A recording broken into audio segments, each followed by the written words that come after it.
58. Henry Woodhope faz uma visita. Dezembro de 1816. Fez muito bem em vir me procurar, Mr. Woodhope. Examinei com atenção a correspondência veneziana de Strange e afora o horror geral de que o senhor justificadamente fala muitas coisas nestas cartas ficam ocultas do leigo. Penso poder afirmar sem vaidade que neste momento sou o único homem na Inglaterra capaz de entendê-las. Era crepúsculo, 3 dias antes do Natal. Na biblioteca da Praça Hanover, as velas e os lampiões ainda não tinham sido acesos. Era aquela curiosa hora do dia em que o céu ainda está brilhante e cheio de cores, mas todas as ruas opacas e sombrias. Sobre a mesa havia um vaso de flores, porém, na luz desvanecente, mais parecia um vaso negro de flores negras. Mr. Norrell estava sentado à janela com as cartas de Strange na mão. Lascelles estava sentado junto à lareira, a olhar friamente para Henry Woodhope. Confesso que fiquei num estado de aflição desde que abri estas cartas, disse Henry Woodhope a Mr. Norrell. Não sabia quem procurar para obter ajuda. Para falar a verdade, não me interesso por magia. Nunca acompanhei os debates de hoje sobre o assunto. Mas todo mundo diz que o senhor é o maior mago da Inglaterra e foi preceptor de Strange. Eu lhe ficaria gratíssimo, senhor, por qualquer conselho que possa me dar. Mr. Norrell anuiu. O senhor não deve responsabilizar Strange, disse. A profissão de mago é perigosa. Não existe outra que exponha tanto um homem aos riscos da vaidade. Política e direito são áreas inofensivas em comparação. Deve entender, Mr. Woodhope, que me empenhei ao máximo para conservá-lo comigo, para guiá-lo. Mas o gênio dele, que aliás nos faz admirá-lo, é que lhe desencaminha o juízo. Estas cartas mostram que ele se extraviou para bem mais longe do que eu poderia ter imaginado. Extraviou-se? Então o senhor não acredita que nossa história singular de que... Então o senhor não acredita nessa história singular de que minha irmã está viva? Não acredito numa só palavra, senhor. Numa só palavra. Tudo não passa de uma infeliz fantasia. Henry Woodhope se calou por um momento, como se pensando os graus proporcionais de decepção e alívio que sentia. Disse, e quanto à curiosa queixa de Mr. Strange de que o tempo parou, como o senhor entende isso? Pelos nossos correspondentes na Itália, disse Lascelles. Entendemos que por algumas semanas Mr. Strange foi cercado pela escuridão perpétua. Não sabemos se fez isso de propósito ou se foi um encantamento malogrado. Existe também a possibilidade de que tenha ofendido alguma força superior e este seja o resultado. O certo é que uma ação de Mr. Strange causou um distúrbio na ordem natural das coisas. Percebo, disse Henry Woodhope. Lascelles o fitou com seriedade. É algo que Mr. Norrell se esforçou a vida inteira para evitar. Fez Henry. Dirigiu-se a Mr. Norrell. Mas o que devo fazer, senhor? Devo visitá-lo como me pede? Mr. Norrell torceu o nariz.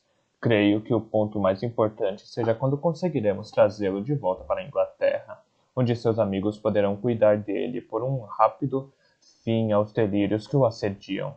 Talvez o senhor pudesse escrever para ele? Não. Receio que meu pequeno estoque de influência sobre Mr. Strange tenha se esgotado há alguns anos. A guerra na Espanha é que fomentou a discórdia. Antes de ir para a Península Ibérica, ele se mostrava satisfeito de estar comigo e de aprender tudo o que eu podia lhe ensinar. Mas depois, Mr. Norrell suspirou. Não. Temos de confiar no senhor. Mr. Woodhope, o senhor deve fazê-lo voltar. Contudo, uma vez que desconfio que sua ida a Veneza servirá tão só para prolongar a permanência dele naquela cidade, eu convenceria de que ao menos uma pessoa dá crédito às suas fantasias. Recomendo-lhe enfaticamente que não vá. Bem, senhor, devo confessar que me alegra muito ouvi-lo dizer isso. De certo, acatarei seu conselho. Por favor, passe-me as cartas, pois não desejo incomodá-lo mais. Mr. Woodhope, disse Lascelles, não tenha pressa, por favor.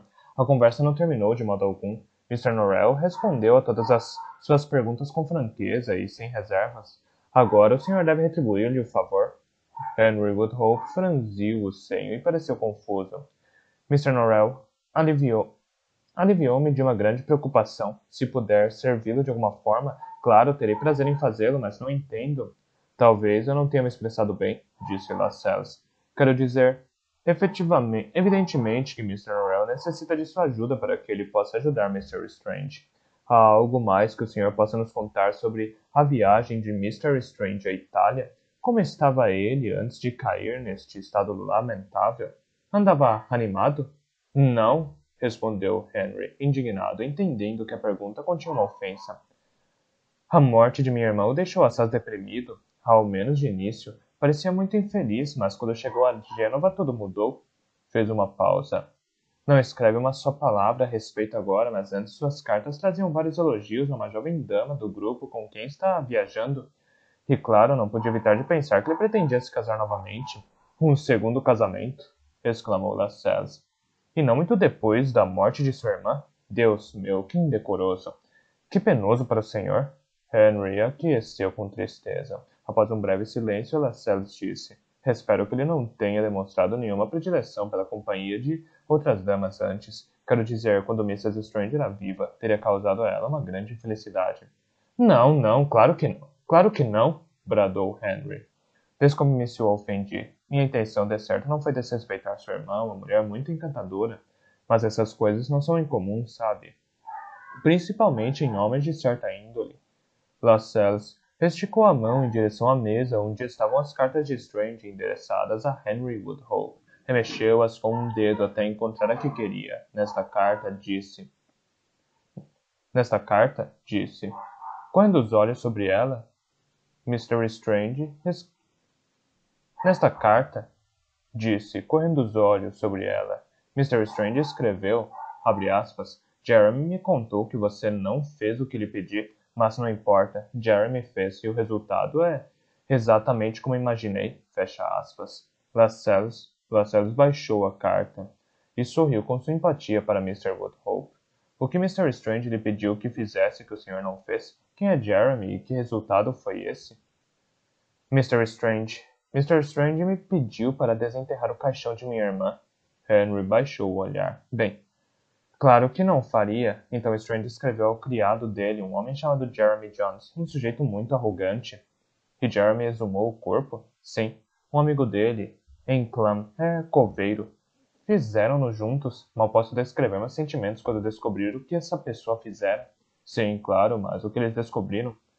O que mais poderiam descobrir senão o cadáver de minha pobre irmã? Entretanto, decidiram dizer que não. Decidiram contar uma história ridícula. Contaram o quê? Não repito tagarelices de criado. Claro que não.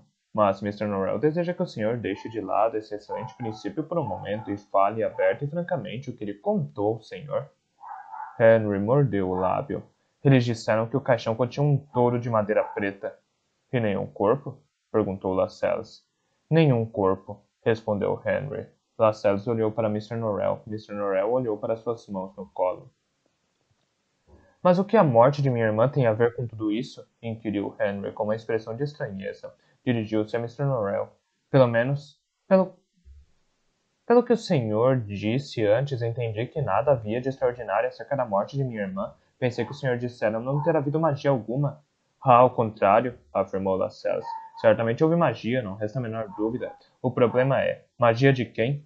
O que quer dizer? Perguntou Henry. Evidentemente isso é por demais hermético para mim, disse Lascelles. Só Mr. Norrell sabe lidar com isso. Henry olhou perplexo de um para o outro.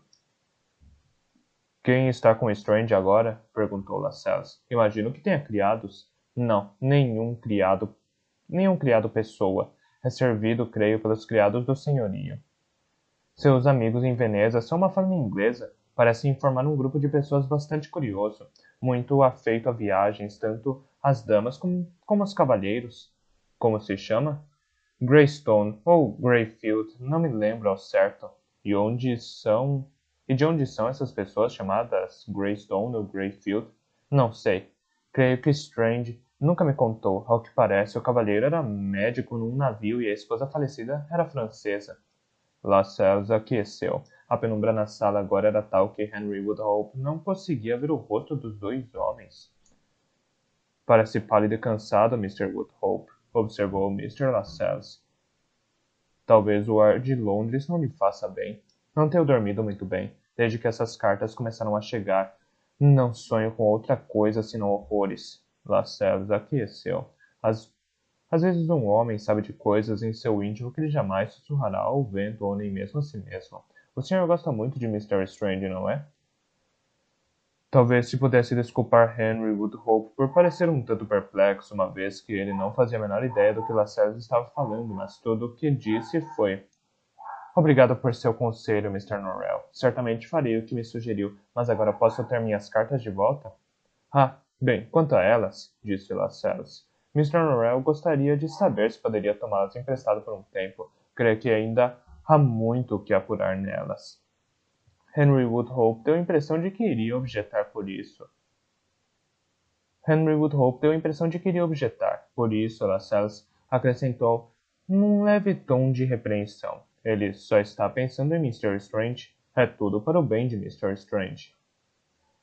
De forma que Henry Woodhope deixou as cartas na posse de Mr. Norrell e Lascelles. Quando ele saiu, Lascelles disse: Nossa próxima providência deve ser enviar alguém a Veneza. Sim, isso mesmo, concordou Mr. Norrell. Eu gostaria muitíssimo de conhecer a verdade sobre esse caso. Ah, sim, Lascelles deu uma risada breve, insolente. A verdade. Mr. Norrell piscou seus pequenos olhos depressa para Lascelles, mas este não explicou o que quis dizer. Não sei quem poderíamos enviar, continuou Mr. Norrell. A Itália fica bastante longe. A viagem leva quase 2 semanas, se não me engano. Não poderia prescindir de Childermess nem por uma semana? Fez Lascelles. Não pensei exatamente em Childermess. Com efeito, existem vários argumentos contrários ao envio dele. O senhor mesmo muitas vezes desconfiou de que Childermess tivesse simpatias estranditas. A mim me parece de todo indesejável que os dois se encontrem, sozinhos, num país estrangeiro onde possam tramar contra nós. Não. Eu sei quem podemos enviar. No dia seguinte, os criados de Lascelles percorreram várias regiões da cidade.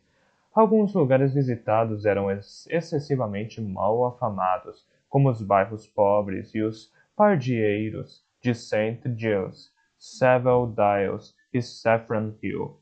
Outros eram nobres e magníficos como Golden Square, St. James e Mayfair Juntaran. Uma estranha mistura de gente. Alfaiates, luveiros, chapeleiros, sapateiros, prestamistas, muitos deles. Aguazis e zeladores de albergues para falidos. E todos foram levados à casa de Lascelles na rua Broughton, quando estavam reunidos na cozinha, pois o patrão não tinha intenção de receber esse tipo de gente na sala de estar. Lascelles desceu e pagou a cada um deles uma soma de dinheiro em nome de outra pessoa. Era, disse-lhes, com um sorriso frio, um ato de caridade. Um ato de caridade. Afinal, se um homem não é caridoso no Natal, quando será? 3 dias depois, no dia de São Estevão, o Duque de Wellington apareceu de súbito em Londres. Havia cerca de 1 ano sua graça morava em Paris, onde comandava o exército aliado de ocupação. Com efeito, dificilmente seria exagero afirmar que no momento o Duque de Wellington era quem governava a França. Agora surgira a dúvida se o exército aliado deveria permanecer na França ou retornar a seus vários países de origem. Um desejo dos franceses. Durante todo esse dia, o Duque se trancara em seu gabinete com o ministro das Relações Exteriores, Lord Castlereagh, para discutir esse assunto importante, e à noite jantou com os ministros numa casa da praça Grosvenor. Mal haviam iniciado a refeição, a conversa morreu, algo raro em meio a tantos políticos. Os ministros pareciam aguardar que alguém dissesse alguma coisa. O primeiro-ministro, Lord Liverpool, pigarreou um pouco nervosamente e disse: Não cremos que tenha tomado conhecimento, mas recebemos da Itália a informação de que Strange enlouqueceu. O duque deteve-se por um momento, com a colher a meio caminho da boca. Olhou de relance para todos em volta e continuou a tomar a sopa. A notícia parece não tê-lo perturbado tanto, observou Lord Liverpool. Não, de fato, disse Sua Graça limpando a boca com o guardanapo. Pode nos dizer por quê? Pode nos dizer por quê? Indagou Sir Walter Pole. Mr. Strange é excêntrico, respondeu o Duque. Poderia dar a impressão de estar louco para as pessoas ao redor dele. Acho provável que não estejam acostumados com magos. Os ministros pareceram não julgar tal argumento tão convincente quanto Wellington esperara.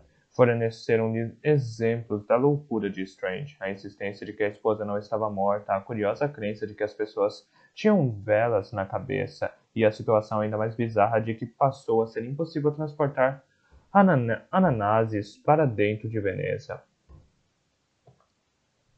Os barqueiros que transportam frutas do interior para a cidade dizem que ananases voam dos barcos como se disparados por um canhão, disse Lord Sidmouth, um homem pequeno e de aspecto seco.